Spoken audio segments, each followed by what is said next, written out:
For baseball fans, it sort of feels like the day before the night before Christmas.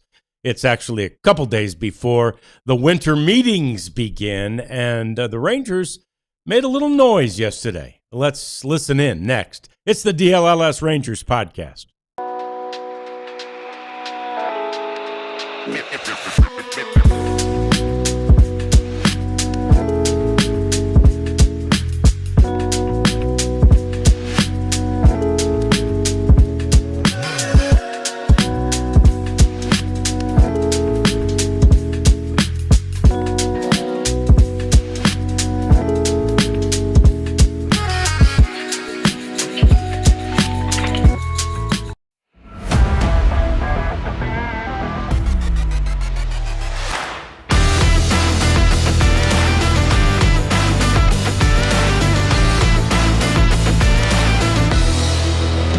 So the Rangers have decided, at least for now, that the idea might well be the best bet, the most frugal way to settle in on the infield and get that second base hole filled would be to do it internally. So let's talk through all of that. It's John Radigan. It's Jeff Wilson. It's the DLLS Sports Studios and the DLLS Rangers podcast, none of which would be possible without the queen over here, Kat, who's taking care of us on the technical end of things. So we appreciate her always doing that. And Jeff, you were at this. I shudder having heard your review of it to even really call it a press conference.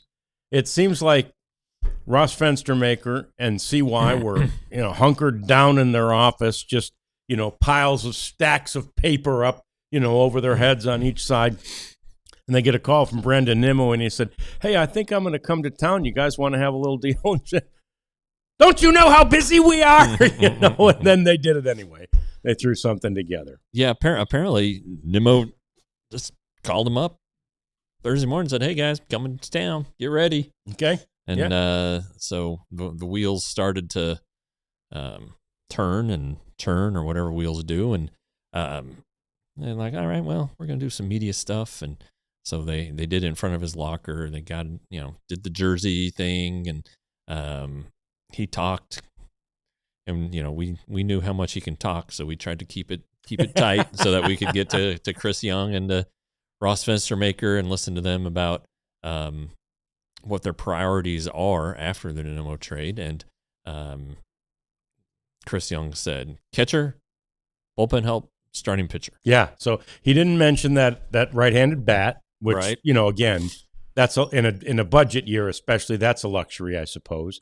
And by the way, I guess in a perfect world, maybe the catcher provides a little bit of that. If you handle that position properly and that acquisition properly. But yes, and we've been saying it on the show here for a long time. Catcher is the priority.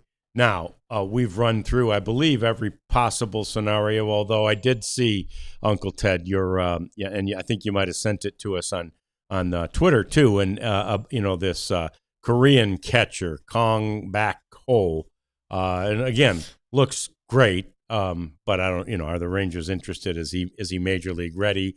Can he handle the load of literally the majority of games caught at the big league level next year? Seems like that might be a lot to ask, but did they reveal, or they probably didn't, anything? They said basically everything we've said. We're looking at all options. No, well, yeah. The one thing, though, and they're right, is that the catching market hasn't moved. Right. The guys who are the top free agents are still the top free agents, and the teams that have the excess catching still have the excess catching. So, while it's a priority, there hasn't been an urgency. Now, as soon as we're off this show, 3 catchers might sign. Sure. And then it's like, holy crap, we got to get this done now. But for now, they didn't seem terribly vexed by things. I just think that they will make. I mean, it's a priority. Which the word priority, urgency, right? That's kind of the sense you get. So they need to. They want to get it done as soon as possible. Yeah, and that is obvious, right? I mean, and we've been saying it, prior to Jonah Heim being non-tendered, we were already hearing from people inside the organization, pretty deep inside the organization, that catching and catcher were going to be a priority this offseason. But that accelerated, whatever it was it 2 weeks ago? Yeah, 2 weeks ago today. A couple weeks ago. Yeah, 2 weeks ago today. Yeah, today. Yeah, was the non-tender trade deadline or whatever, non-tender deadline. And they non-tendered him. They non-tendered, one of only two major league catchers that were even in play to be a part of this major league roster next year. So, yeah, it's urgent. Yeah. Yeah, it is. And again, there's never a lot of supply, and Right. there's always a lot of demand. Right. So it's a tricky market, and you're going to have to put up some blemishes. You're not going to find, a 330 homer hitting catcher. You're not going to find Pudge. Yeah, you're not going to, but you got to find somebody who's been better than Jonah Heim. Jonah Heim last year batted .213. On base percentage was .271. So he made outs in 78.7% of his at bats, and was on base only 27% of the time. That's not good. You gotta have more there. And really, when you throw in Adolis Garcia and Marcus Semien, there's going to be in theory, addition by subtraction, because their numbers were a lot better. In fact, Adolis and Jonah had the same on-base percentage. And then you talked about how the last two seasons, how dreadful their OPS were. OPS has been ridiculous. So it's, people are kind of saying, oh, they're not fixing the offense. I mean, they are fixing the offense because they have gotten rid of guys who are problems. Now, that doesn't mean that the guys who replace them are going to bat 400. Josh Smith and Cody Freeman. If you could get 250 and 17 homers out of that position, you'd take it. Sure. 250 with, let's say, 320 on base, I think you'd absolutely take it. Yep. It's better. It's better than what they had. Right. And so we'll see how it all plays out. But there are 5 internal candidates, and it sure seems like Josh Smith is the leader. Sure. And it seems like he should be. He has the most at-bats, the most experience. He's good there. He has some power. He has some on-base in him. Would he need a platoon partner? Maybe. Maybe occasionally he would. So there you have, again, 4 guys. Sure. Cody Freeman, Ezekiel Duran, Michael Hellman, who is surrendering number 24 to Brandon Nimmo, and then Sam Haggerty, the switch hitter. So there are options there. And they're all affordable, which is a key, especially as they're trying to put together a bullpen and get a starter and get a catcher, on this tighter budget. So go ahead and relax. Know that second baseman, at second base, the production should be better. The addition by subtraction, it's going to happen. And now that doesn't mean that they're not going to address other positions, because they are. But stop with the offense is terrible, because it got better by moving out some guys who weren't there. It's the definition of addition by subtraction, right? They subtracted 3 guys who I went back and I forgot. I don't think I've mentioned it on the show. So we mentioned that out of the 155 qualifiers over the last two seasons in OPS, I think it was Jonah was 154 out of 155. And then Adolis was 145 out of 155. Mm-hmm. Marcus Semien was 140 out of 155. All right. I mean, there you go. There's your 3. That's it. I mean, you need look no further than those numbers right there. 140, 145, and 154 out of 155. You've just subtracted that from your offense. And it's probably, I know they were hurt at various times this year, but around 12 to 1,500 at bats. Right. I mean, 2 years, yeah. Oh, and the healthy Semien and Garcia. I mean, I bet it was maybe 16 or 1,700 in 24. Yeah. So that's a lot of at bats, and it's not much production. And so the Rangers feel like, especially at second base in the short term, they can get much better production. And again, if we're looking at right field, well, we feel like that's going to be Brandon Nimmo, who we'll talk a lot more about in the next segment. So you're going to get more production there than you got from Adolis Garcia last year. And then the big question mark remains the catcher. And which way do the Rangers go with regard to the catcher? And it is a strange thing. I want to talk about this a little later on in the program, too, about how that market setting business is so important, right? The market has to be set. Set it, dude. Just go ahead and set it. But especially, again, on a budget, well, we don't want to set it if we don't have to. Yeah. Let's see if maybe it's a little lower than we hoped. Although I think generally, Jeff, it's not lower than you hoped. It's generally a little higher than you hoped. See Nathan Eovaldi last year. Right. And, when you look at who the president of baseball operation is, it's Chris Young. What did Chris Young do? He pitched. What does he believe in, and what has he probably been told as a pitcher his entire life? Pitching wins championships. Yep. And in 2015, when he was at the Royals, pitching won that championship for them. And so it's in his blood. So he's always going to want more pitching. And yes, he was frustrated. All of us were frustrated by the offense last year. He has taken the steps and admitted we can't go on like this. His actions so far this offseason have spoken to that. And they want to be younger. So, hey, you're subbing out 35-year-old Semien for Freeman, who, shoot, I don't know, what was he? Maybe 24. Josh Smith might be 27. I mean, these are pretty young cats. Yeah. So you're getting younger. You're meeting all the needs that you stated early in the offseason. So they're following their plan here, and how the rest of it goes with the money they have, we'll wait and see. But at least the direction they're headed and what they're thinking, and maybe not who they want to get, but what they want to get. Yeah, and that's huge, right? You have to have a plan. You have to, in order to execute a plan, you have to have a plan.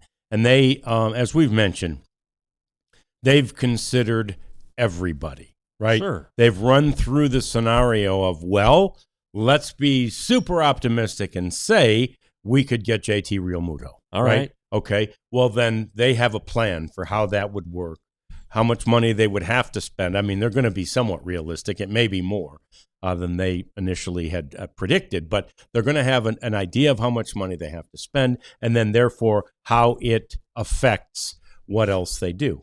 And they have a plan for, if they trade for somebody, they have a plan for Victor Caratini, right? I mean, they have to have all these plans in place so that they're not surprised when someone comes to them with the possibility of either a free agent signing or a trade. Yeah. Yeah. And I don't have a lot to add to that, John. Yeah, That's it. And they're hoping that somebody does, right? But they can't wait. That's the one thing about the catcher thing here.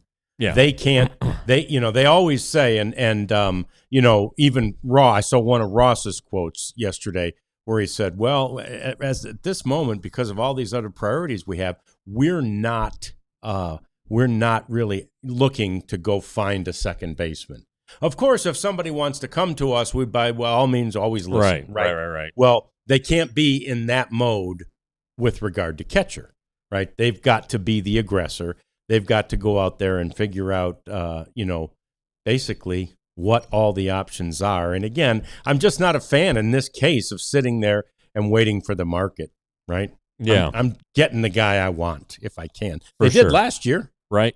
Why not do it again? Yeah. They went out and got Higashioka last year. So, and I don't know all the stuff that's going on behind the scenes, but frankly, I don't like waiting in this case. Go get the guy you want. If it's Realmuto and you know that he'll be there for 2 more years at least, and by that time Malcolm Moore will be ready, cool. And if you don't think you can afford that because of the budget and everything else you have to do, that's fine too. But, gosh, you got to get somebody. Yeah. And, we know the names, and Real Muto, Caratini, Danny Jensen. We know the teams that have the access. Yeah. And gosh, Uncle Ted here is just laying out the whole roster for us from Korea. So we really appreciate it. But the they're going to get somebody. Right. They're going to get somebody. Yep. They're working on it. And, of course, we're impatient about it. And they have to be, I guess, somewhat patient. But, hey, the winter meetings are almost here. So things will start flying. Guys will start flying off the shelves, if you will. So let's talk more about the reason that they ultimately had the little press conference, for lack of a better word, yesterday. It's the new right fielder, the blockbuster guy. Yeah, we're going to talk about Brandon Nimmo next. It's the DLLS Rangers podcast. Hey, Wild Fork Foods. If you've ever heard me and John raving about it here this last couple weeks, you can come and rave with us tomorrow. Yes. Tomorrow from noon to 2 at the Plano location, 2085 Preston Road. Man, we're going to be there for a couple hours. We're going to be eating free samples, free meat. So would you be. Free meat, and so would you. Yeah. And talking sports and Rangers, but I think John and I are pretty well versed in all of the sports. There's going to be some college football being played that we would be glad to opine about, and the state of the NCAA and all the things that are going wrong there. But anyway, you will see firsthand at Wild Fork Food that the skyrocketing beef prices you hear so much about are not skyrocketing as much at Wild Fork Foods. They every week they meet, they find the best prices, and they beat the lowest prices in the industry. 9 locations in DFW. Their organic beef is on sale. You can learn more at wildforkfoods.com. Yeah, I'm not sure if we'll be inside or outside tomorrow, but if we're outside, I promise you I'll be sporting a pair of these bad boys. These are Shady Rays Aviators, and it's supposed to be nice tomorrow. So I may well be wearing the Shady Rays, and you should too. I may even pop those on and go all Randy Galloway on you and wear them inside. But the point is, Shady Rays are the best. I want you to get a pair. Get them for the holidays. Get them for a loved one if you already have a pair. They're my favorite shades. I wear them all the time, and they're just such a great deal and a great value because they aren't super expensive, and they replace them if you lose them, and they fix them if you break or scratch them. And all you have to do is go to shadyrays.com and use the code DLLS35 to get 35% off your Shady Rays. Yeah, so let's get back into all of this. We want to talk about Brandon Nimmo, but some comments flying through in the chat here about this catching situation. And Gallagher Champ, I agree. It's difficult to imagine that the Rangers are going to outbid the Phillies on Real Muto, because I've heard it from a couple of different Philly writers and even one of the people there. They feel like Schwarber and Real Muto are the heart and soul. I can't remember who's the heart and who's the soul, but it's those two guys, right? And I think there's probably a pretty decent chance they could lose both of them, but there's probably a greater chance. There's probably more people and with big money interested in Schwarber. So especially if you lose him, you got to keep. So if you lose the soul, you got to keep the heart. If you lose the heart, you got to keep the soul. You see what I'm saying? Yeah, I'm with you. There are apparently a lot of teams that are interested in Schwarber. The Reds are making a play for Orioles, him. I think, are kind of in on him. Orioles makes a lot of sense. And they have the new ownership, or relatively new ownership. Maybe it's time for them to start spending some money. Who's asking, who are the Kellyman, what other teams are in need of catchers? They all need catchers. Everybody. I mean, just about all of them. Probably of the 30 teams, I would guess that 26 of them were like, hey, we could use a catcher. We feel like the Marlins don't think they do. We feel like the White Sox don't think they do.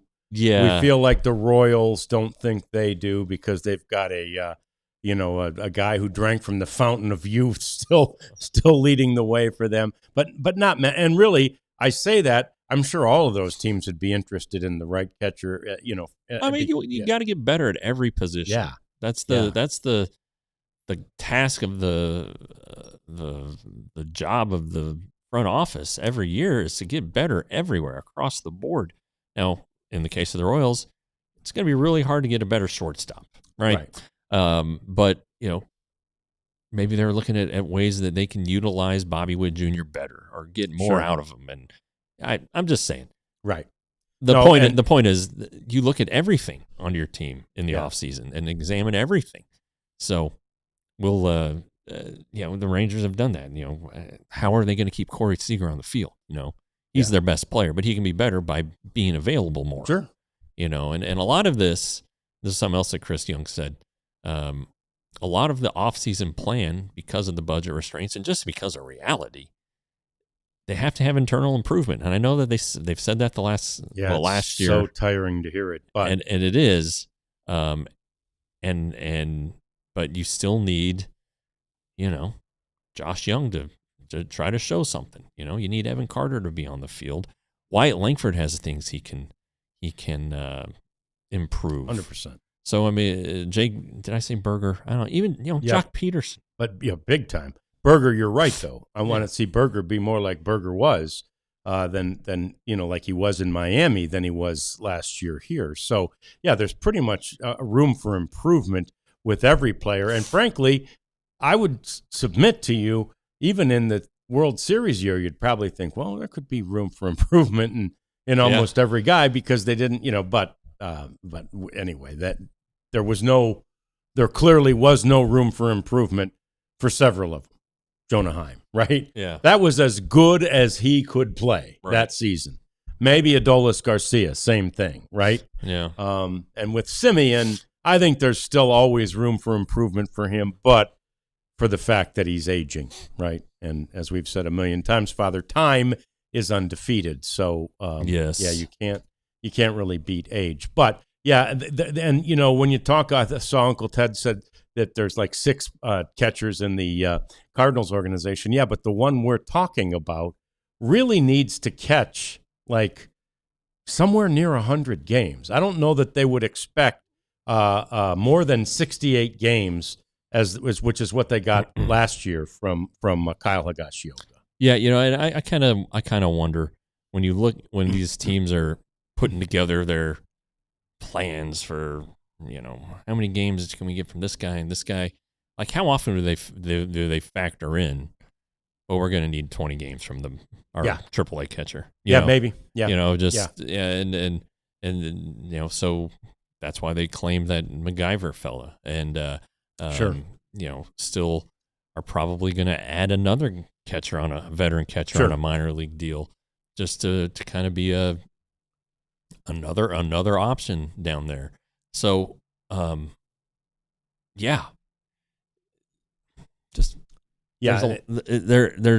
the day of the 130 game, 150 game catcher, those don't exist anymore. No, they don't exist. There's not one anywhere. Yeah. I don't know. Did Will Smith catch that many? Maybe. I don't know. But you're hoping Real Muto has carried a very heavy workload in his career, but he's getting older. Yep. And you want to protect him if you were the team that adds him. So there's always going to be guys that like you can't have 2. No. That's it's just like you can't have 5 starters. Right. And starting pitchers. For any of those big name catchers that are out there available in trade, which I'm not sure Langoliers is, but we see his name come up a lot. Adley Rutschman, I think, would be. But for any of those big name guys that were, big draft picks and all that, it's going to start with Sebastian Walcott. Yeah. And at this point, the number 6 prospect, according to Baseball America, or whichever one it is, the number 6 prospect in Major League Baseball is untouchable. And I don't blame them. At some point, maybe that softens a little bit if they can't find a catcher. Maybe they just realize, gosh, we have to do this. But for now, they don't want to start there to trade for one of these guys. Yeah, I would, and if you're going to trade him, don't trade him in the other league, At least, yes. So, like, how about what under what circumstances would you trade Walcott? I've asked that, and they're like, well, a finishing piece. Like, this is the guy that's getting us there. If we get this guy, we're in. Is Ketel Marte that guy? Would you trade Walcott for Marte? I probably would. if you can afford the money. Yeah, you still don't have a catcher though. Right. No, okay, but you got a second baseman. Yeah, true. You know, so Cody Freeman used to catch, as Cody everybody Freeman reminds us. Go put on the tools of ignorance over there, will you please? Yeah. Yeah. Oh my goodness. Yeah. Yes. So yeah, but I don't think that Langoliers is going to go anywhere. No, although he is getting long in the tooth, right? At least in terms of baseball finances, right. He's going to hit free agency right around about the time they're moving to Las Vegas.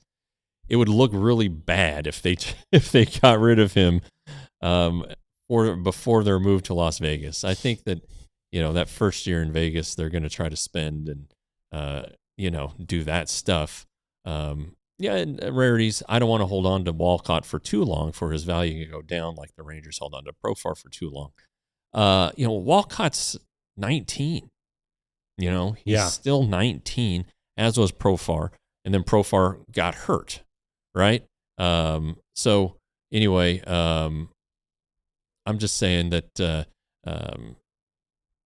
Walcott is fine. There's no need to rush. I don't think you're going to be holding on to him for too long. He's still developing at 19. Yes, and to Kellyman's point, it's a good one, Kellyman. You have to give quality to get quality, and it doesn't have to be Walcott, you say. True. But unfortunately, right now, in the Rangers farm system, he's about the only one that ranks up there for the Rushmans or the Langoliers. And like I say, I'm not even sure Langoliers in particular is even available, but you're not getting those guys. You're not getting, let's say, Adley Rutschman. Unless you start. That was what was he, 1-1? Was he 1-2 Rutschman? He was 1-1? He was the 1-1, and Bobby Witt was 1-2. You're not getting a 1-1. And here's the thing, too. When you're trading for a guy who's Adley Rutschman, or anybody you're trading prospects for Major League help, you're adding to your payroll.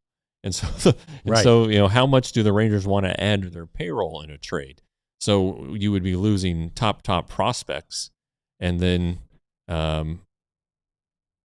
adding a lot of money. That's the deal with, Marte. All right, you trade Marte for, some prospects. Well, you're adding $20 million to your payroll there. Yeah. So you got to get the Diamondbacks to do some eating. Right. So more on Brandon Nimmo. We mentioned at the top of the show, he just called, the Rangers or, Chris Young or whoever yesterday and said, "Hey, I'm going to be in town. Let's do a little, meet and greet." And they did, and then gave us the opportunity to ask some of these other questions. But we learned he's going to wear number 24, and he's going to wear that because his brother wore it in high school, and because both of them were, pretty much idolized Ken Griffey Jr. So that's cool. Yeah, that is cool. We've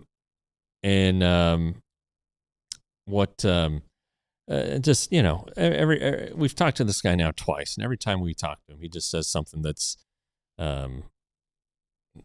nice and thoughtful. And, I asked him, I said, "What do you think of the ballpark? You haven't been here much, but what do you think?" He's like, "Well, I've only played 3 games here, but it was the last time my grandma saw me play live and in person, and I had a great series. So, maybe there's something here, or there was that week." And, I asked him about the number. He's talking about his brother and how much he meant to him. And 8 years older, went to Nebraska to play baseball, didn't play professionally, but it was his number growing up. And, and then he even said the Mets asked him what number he wanted. He said 24. They're like, "Well, we got a Willie Mays problem there." Got a problem there. So, I mean, he was just a delight. He's just a delight. And thank God for Otter AI, because I couldn't imagine having to transcribe interviews from that guy every day. Right? Yeah. It takes forever. Yeah, Jeez. yeah. A lot of words. It's good. He is so delightful, and he's, we have an example later in the show of how it's pretty clear that he's a team leader type. So we'll get to that a little bit later on in the show. But yeah, pretty cool to see him again. We got to see a picture of the wife and the daughter who just turned 1. So he's like, "Hey, I'm going to this off season, I want to spend as much time with my family as I can, but I also realize, my off season has been altered by this new group of basically family members I have, which is his new team." So seems to have it all in perspective. And he did look very happy to be here, Rarities, and I think we're going to be very happy to have him. So that's cool. Okay, so we talked about this earlier in the show, the market being set. Last year, we sat here at this point just before the winter meetings, all of us with bated breath, wondering where Soto would go, right? This year, there's a couple of more players in there, but we're still waiting for that first big shoe to drop. And we'll talk more about some of those guys who would occupy said shoe next on the DLLS Rangers podcast. Supporters Club time, guys, and I appreciate kind of some of the suggestions from yesterday, even days before, that instead of putting me running to American Airlines Center as part of the show, make it a subscriber club video. Yeah. Or maybe the aftermath is what we should have done. Right. Yeah. No, I was fine. No, we had 5 beers. No, we didn't really. Well, yeah, I had 5 miles in me the next day, so we're good. Yeah. But the Supporters Club, it's videos that go behind the scenes and beyond what we talk about. John and I like to reflect on our careers and give insight that way. But we have opinions and things that we'd like to see happen, and we're due for one. Yes, we're due for one. All of our beats do one. Oh boy, Ben at winter meetings! I can't wait. Oh, with Ben, and wow. then you get these emojis and things that you guys like to flex on there in the chat, and we appreciate it. Go to our YouTube homepage, and right next to the subscribe button, there's a join button, and it'll take you home.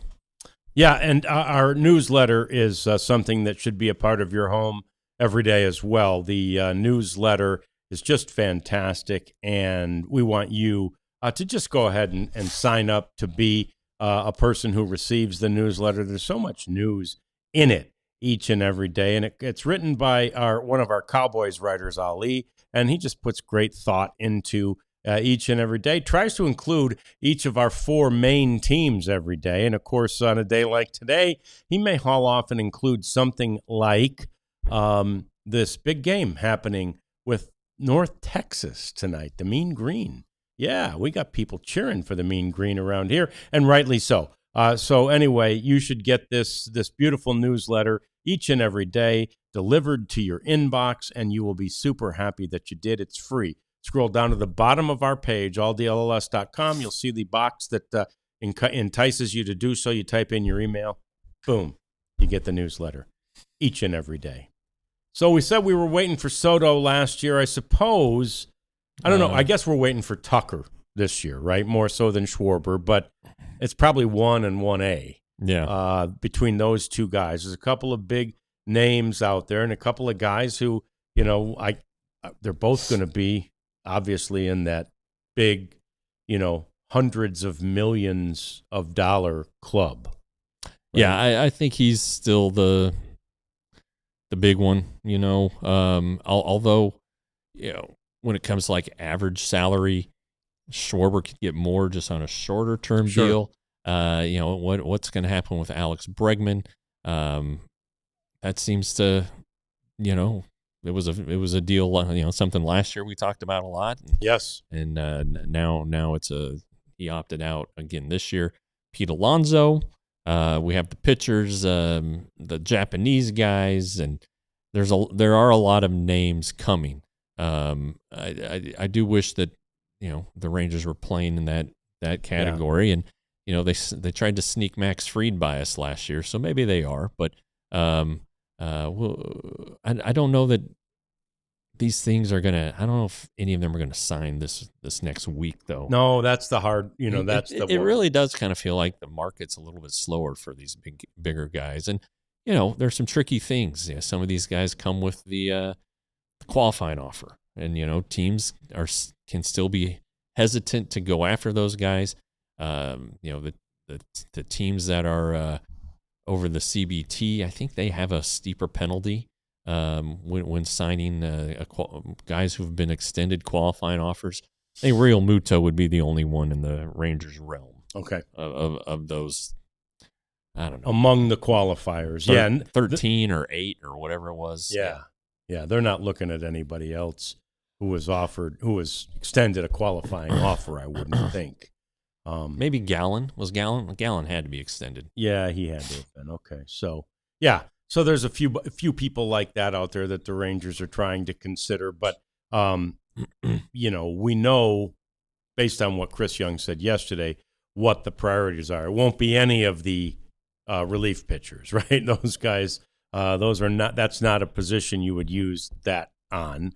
It could be, I guess, like Jeff said, a starting pitcher like Gallon, or if somebody else was in there. The pitcher, I guess, left who may well set this pitching. I mean, Dylan Cease did a pretty good job setting it. Yeah. 7 years, $210 million. But Framber Valdez, right? And this is going to be an interesting one to watch because Valdez had that just horrible. I mean, and look, everybody in baseball probably knew before that incident that we saw where he hung his catcher out to dry. Oh man, what a but everybody in baseball, I'm sure, knew that he was a bad guy. Frankly, he's just a bad guy. Yeah. The Astros have no interest in signing him. Nothing to do with the money in this case, although it has to do with that too. They wouldn't sign him even if he was a great guy, I think, because of the money. But I talked to a few people on their last trip through town within the organization. They have no interest in that guy being a part of their organization. So it is one of those cases. And I think if the Rangers were in the market for that level of a free agent pitcher, there's no way he would pass the Chris Young litmus test of sort of the right kind of guy to be a Texas Ranger. Yeah. And, it's like, and somebody brought this up yesterday at the Nimmo deal. It's like, man, this Nimmo's great and fun and talks and then then he quickly said, Marcus was just kind of stoic, Yeah. And something we'll have here in the batting cleanup also speaks to that. But they really believe in the good guy stuff, and Marcus Semien's a good guy. Nobody worked harder. Nope. Playing hurt, all those things that good teammates do. But the chemistry side of it, and that's the thing that we really don't know. It's like, oh man, this guy, I had no idea Brandon Nimmo was like this. No. Just a wonderful, wonderful person. He played in the other league or whatever. But geez, who else out there is just this remarkable guy that you absolutely positively want to have on your team? Well, the Rangers know. That's what their pro scouts are for. Yep.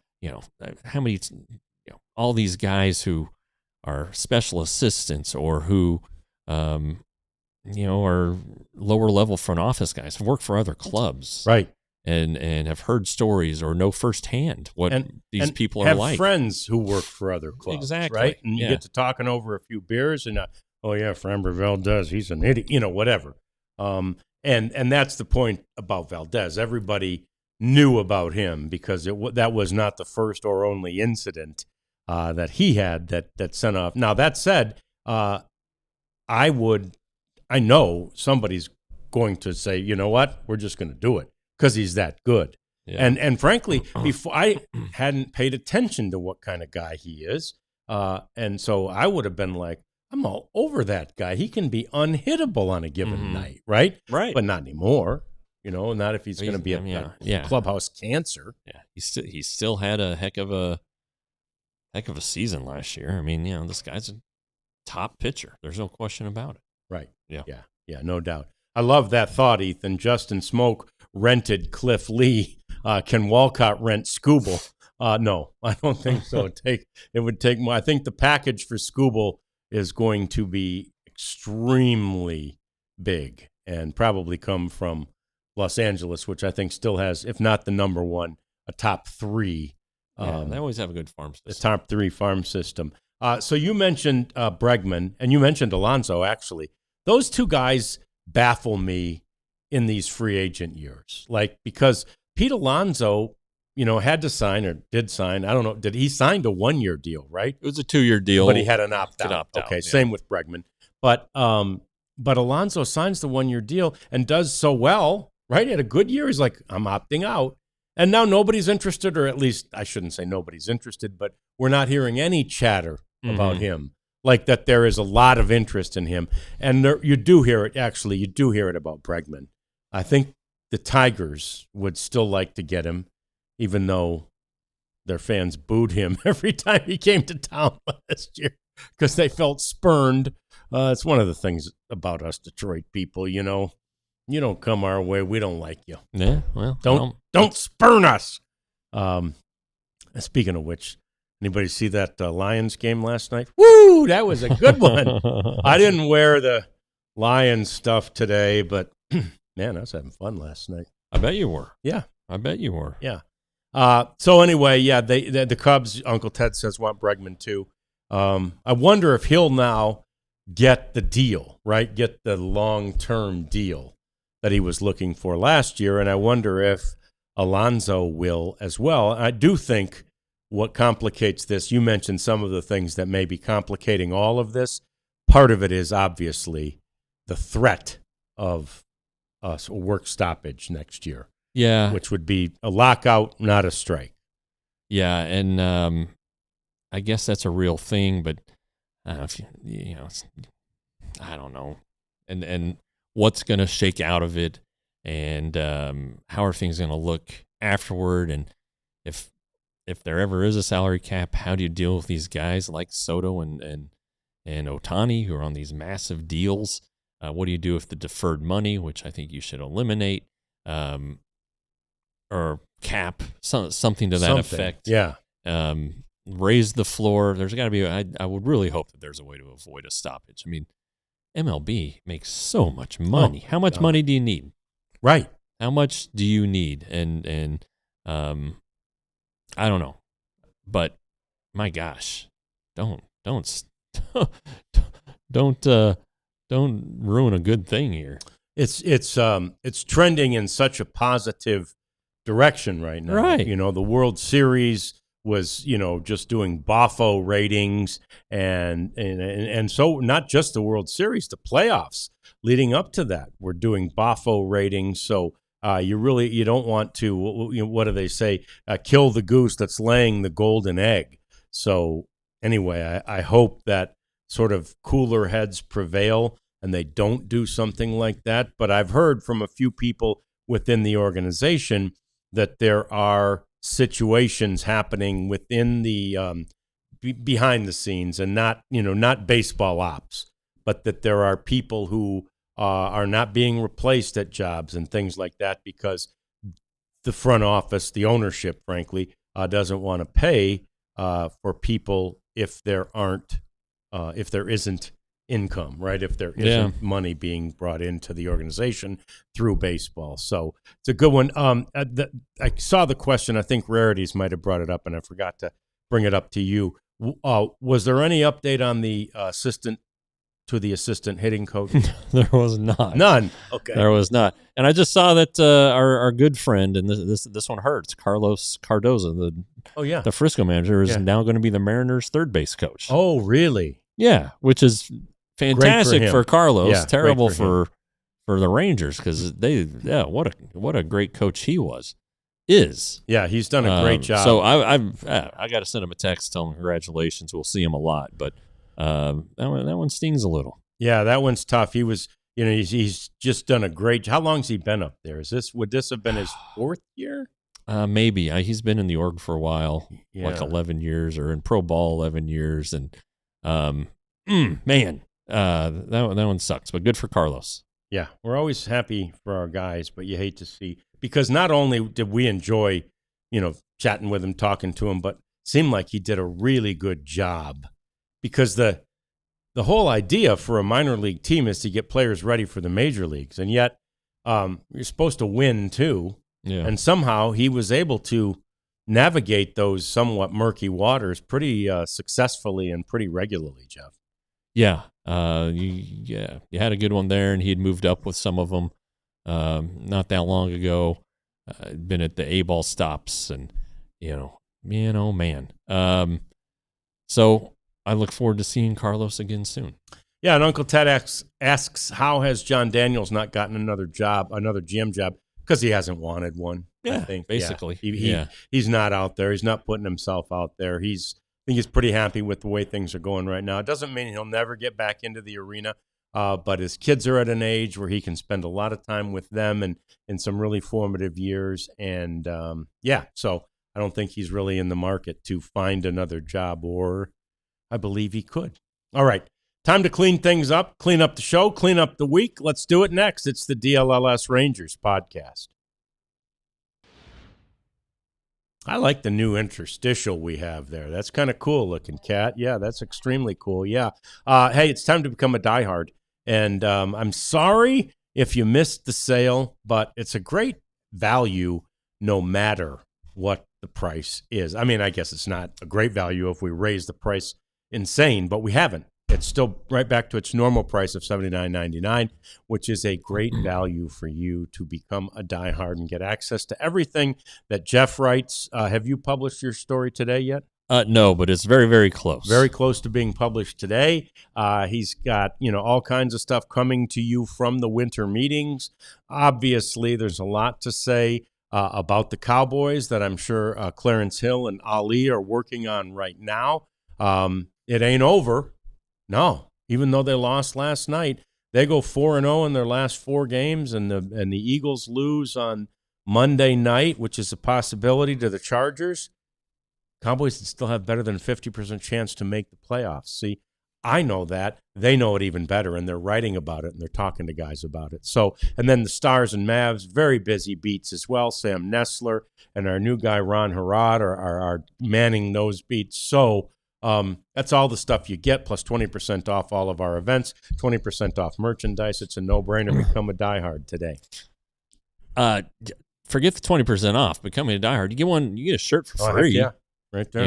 At store.allcitynetwork.com. John is wearing the classic DLLS Dallas Skyline shirt. Bobby's wearing this today, too. I have a shirt on underneath. I also have the cap on, and more hats are coming. Yes, I saw that too. Which I am very, very excited about, and will be purchasing them as soon as it happens. I bought a sweatshirt just the other day during our big sales. They're on there. Okay. Hats. Well, so I thought I saw there was a soft launch, so check out the website. Well. Oh, baby. Go look. But don't I'm going to stop go look listening. right now. Anyway, store.allcitynetwork.com. That's the place to go. Not just our market, all markets, unique way to support your favorite team. MLB Trade Rumors is reporting that there is mutual interest. This is not surprising. Mutual interest in a reunion between the Arizona Diamondbacks and Merrill Kelly. And look, we knew that when he was here, like literally first or second time we talked to him. He's like, oh, yeah, I'm from, Arizona my whole life. I grew up there. I went to high school there. I went to college there. My whole career there. So, I mean, obviously he had the detour. Was he Korea or Japan? I don't remember which. Korea, I think. Korea. Yeah. But anyway, he loved being a part of that organization. Didn't necessarily want to be traded, as most people don't. So it's not surprising. And because of his age, I think the Diamondbacks, who are also in a cost-cutting mode, in fact, they were right around $200 million last year, Jeff. And I think their number that they're at least their writers are working with is 145. Holy underwear! That is a huge cut, $55 million from last year. So there you go. I mean, they're looking for quote unquote bargains. Merrill Kelly, I think they believe, would be a bargain, and frankly, might give them a bit of a hometown discount. So, we'll have to see what can be. We'll have to see what comes of that. But it's not surprising there is mutual interest there. Now, our buddy Derek Holland has, I'm sure most of you follow Derek, and he's been on social media a lot lately. And I loved this post. One of the posts from yesterday was that he's got this hyperbaric chamber that he doesn't use anymore. It's only been used a little bit. It has he's got zero need for it now that he's not a professional athlete. So if you need a hyperbaric chamber, let him know. Jeff, I've never seen a hyperbaric chamber prior to this video right here. Well, it's very exciting footage that Derek has provided. At first, I thought he was just selling like his hard drive. I'm like, What is he showing here? But, well, you know, I mean, a lot of these guys have all kinds of different ways to try to stay, you know, in shape, and I don't know, well, get rid of inflammation and all sure, of those and things. again, you want to keep this golden, Yeah, exactly. goose laying eggs Yeah, as yeah. long as you can lay. Yeah. And doesn't need any more. You know, I looked this up. Derek made, according to Baseball Reference, $45 million in his career. Okay. So I don't think he's blowing it all. I just think he's getting rid of clutter. Yeah. I don't see. Oh no! I don't. Well, I think it sounds I think Derek is. Yeah, it's very smart and was put around smart people, and it sounds he's doing just fine. He travels everywhere. From the tone of that he is he's willing to give it away. I don't think he's just trying to sell it. Well, I think it sounded like he would, basically give it to a school or a high school. So check into it, DM him or something. Now he is selling his Rio Roadster, a 1930 Rio Roadster, which is beautiful. It's like a candy apple red. It's like a deep red and beautiful, completely refurbished. It's a 3-speed. He said it runs well. I looked up online how much one of them bad boys goes for, Jeff. About $250. About $250 grand. I'd sell it too.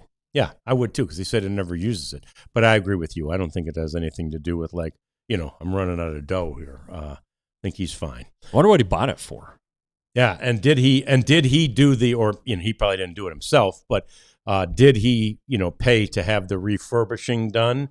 Because it looks like it's just mint. I mean, like it could win Concours d'Elegance and, these antique auto shows and stuff like that. So anyway, yeah, he's a fun guy. We're glad, and I want somebody good to end up with his hyperbaric chamber. It reminds me a little bit of the thing that Michael Jackson had, right? Didn't he have some kind of bed what he slept on that was supposed to take away all stress and any oxidants in his blood and all that stuff? So anyway, get in the hyperbaric chamber and feel better.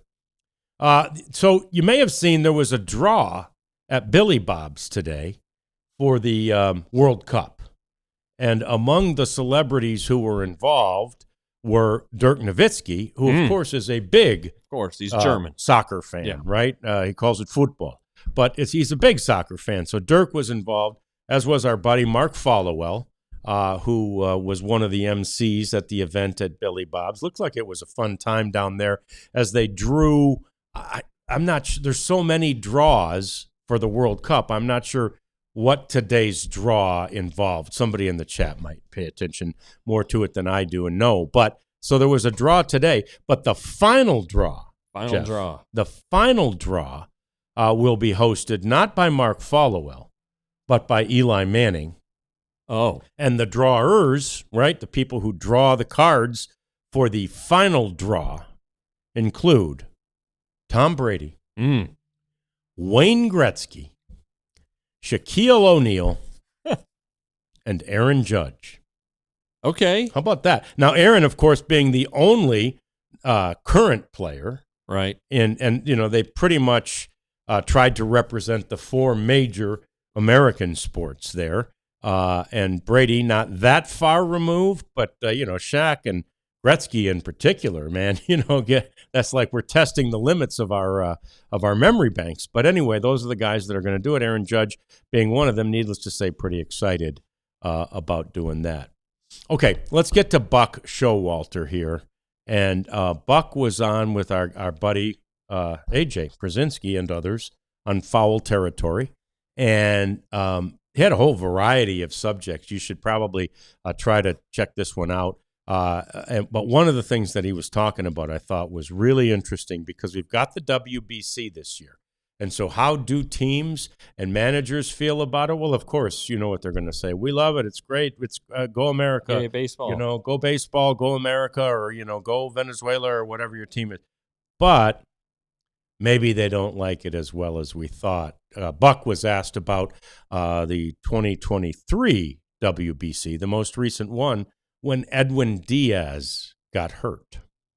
There's a lot to that story about how that all happened. I think we basically had him talked out of it, of going. I'll never forget, I get a call from Brandon Nimmo about 9 o'clock. You know, in spring training, I get up at 4:30, 5 o'clock, and I love spring training. I love everything about it. So I'm going night-night. I'm 10 toes up, and phone rings. I pick it up. It's Nim, and I go, "What's up, Nim?" And he goes, "Are you watching this?" I go, "No, I'm going to bed, young man." He goes, "You might want to turn it on." And our season was basically over. It was over when he got hurt in the WBC. I don't know whether they should have it at some other time. You get hurt stepping off a curb. That one stung. I wish everybody could walk in the locker room the next day and everyone in that locker room knows that Edwin's not going to be there, and basically we were in trouble. Yeah, so many things. So many things I like about that. First of all, Buck was the king of saying words but not saying anything, right? When we talked to him, like, blah, blah, blah, blah, blah, but he wouldn't say anything. He said stuff there. A. B. Brandon Nimmo showed his leadership, right? Right. He calls the skipper at home. Skip, you watching this during spring training? You know, like, this is bad for our group, our team. Like, he's not thinking about himself. He's thinking about the team. And, man, that speaks to what Brandon Nimmo is, I think. Yeah, I bet Nimmo's one of those guys like Chu that gets to the clubhouse first in spring training. Yep. Like Chu used to get there at 4:30. Would beat everybody. There would have to be somebody with a clubhouse attendant there to let him in. So I guess only one person beat him in. But man, yeah, that's you know, of all the people to tell him, you know, I mean, then I like that. You know, I guess that some of those guys are off. You know, Lindor was off playing. Well, Lindor was there, right? Yeah, sure. So yeah. Yeah, maybe Lindor didn't want me to call and be like, "What the hell did you do to him?" I'm with you though, Uncle Ted. 10 toes up was another thing I absolutely loved about it. You know, I'm going to bed, young man. 10 toes up, and must sleep on his back. I'm kind of 10 toes pointing at the wall is what I am. But but anyway, it's fine. I'm a side guy. But yeah, so there, you know, he was quite, you know, and I see the question also from Uncle Ted. Your season was over because you lost your closer. I mean, it seems like a drastic reaction, but it's a strong reaction, which I really like. And yes, Ethan, we saw the one where he was also speaking about, you know, the Rangers trading their captain. Yeah. And he said as a trade partner with the Rangers in that case, he would have gone, why are you trading your captain? Yeah. Well, the easy answer is, did you watch him play the last 2 years? Yeah. You know, that's the easy answer. That's pretty simply what Chris Young could have said. Yep, absolutely. And there's, you know, there are dynamics, right? So yes, he would have been considered the captain, but maybe not the sort of captain that Skip Schumacher in particular, but also even Chris Young, you know, the style of captaincy, if you will, that they like, right? There's multiple ways of leadership, and one of them certainly is the exact way that Marcus Semien does it, which is puts his head down and puts his nose to the grindstone and works hard every day and never complains and shows up at his locker and does everything, really. I mean, you look at he did everything right in the clubhouse, around the team, in the dugout, right? But he wasn't vocal. Maybe you want your captain to be more vocal, right? There's a lot of reasons you could potentially trade your captain. So, but good questions, and always fun it's fun to hear Buck. I mean, I had the chance a few times to interact with him, not as sort of manager media, but just a couple of guys, and he's a lot more fun when he's not the manager of your team. Yeah, micromanager. Big time. That's why it doesn't last. Right. You know, it just kind of eventually the act wears thin. Wears everybody out. I heard that when he was here, they had printed up like however many thousands probably of Christmas cards they send out to season ticket holders and to, you know, sponsors and all that kind of thing. And he saw him and said, "Oh, I don't like those. Get rid of those." Like, what do you care about the Christmas cards, right? Buck? You know. Right. So anyway, yeah, that kind of micromanagement can wear thin on on not just the players who are with him every day for 8 months, but even on front office and all that kind of stuff. So anyway, it is there that we will call it a week. We appreciate you hanging out with us all of this week, and we really appreciate it if you would come and say hi to us at Wild Fork Foods tomorrow. We're going to be in Plano at Preston and Park, and we're going to be at the Wild Fork Foods. They're going to have free food so that you can taste some of the things that Wild Fork Foods makes. Everything we have eaten from there is fantastic. So do yourself a favor. Come on out there, get some free food, then buy some food and say hi to us and talk about baseball. And you can ask Jeff any question you want about the upcoming winter meetings. Yeah, I'll answer it. Okay. As best I can. He'll give you a straight answer. So that's what we're looking for. Come on up and see us tomorrow, 12 to 2 at the Wild Fork Foods on Preston and Park in Plano. Until then, or until Monday, we appreciate you hanging out with us. We'll see you next time on the DLLS Rangers podcast. We all silly like the mayor.